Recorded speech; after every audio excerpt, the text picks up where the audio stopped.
Hello, നമ്മുടെ വീട്ടിൽ തന്നെ ഉണ്ടാക്കിയ കൂൺ കൃഷിയാണ് കേട്ടോ. ഒരു മാസത്തിന് ശേഷം ഇന്നാണ് വിളവെടുത്തത്. കൂണ് വിരിഞ്ഞത് കാണുമ്പോൾ തന്നെ നല്ല ഭംഗിയുണ്ടായിരുന്നു.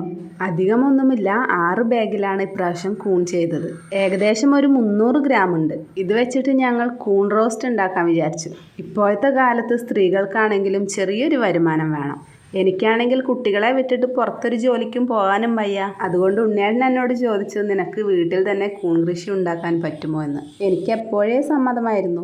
ഇത് ഞങ്ങളൊന്ന് പരീക്ഷിച്ച് നോക്കിയതാണ് കേട്ടോ. അടുത്ത പ്രാവശ്യം വിൽക്കാനായിട്ട് കുറച്ചധികം ചെയ്യണമെന്ന് വിചാരിക്കുന്നുണ്ട്. എല്ലാവരുടെയും സപ്പോർട്ട് ഉണ്ടാവണേ. കൂൺ ഇഷ്ടമില്ലാത്ത മലയാളികൾ തന്നെ ഉണ്ടാവില്ല. ഇവിടെ ഒരാൾ കറി ആവാൻ വേണ്ടിയിട്ട് കാത്തിരിക്കുകയാണേ. കുറച്ച് സവാളയും വെളുത്തുള്ളിയും ഇഞ്ചിയും തക്കാളിയും എല്ലാം കൂടി ഒന്ന് വഴറ്റിയെടുത്തു. അതിലേക്ക് കുറച്ച് മുളക് പൊടിയും മല്ലിപ്പൊടിയും മഞ്ഞൾപ്പൊടിയും ഉപ്പും ഒക്കെ ഇട്ടുണ്ടായിരുന്നു കേട്ടോ. കുറച്ച് വെള്ളം കൂടി ഒഴിച്ചിട്ട് അതിലേക്ക് ഇതാ കൂണിട്ട് കൊടുക്കുകയാണേ. കറി നല്ലതുപോലെ വെന്ത് വറ്റി വന്നിട്ടുണ്ട് കേട്ടോ. കൂണ് വെന്തപ്പോഴേക്കിനും നല്ല മണം.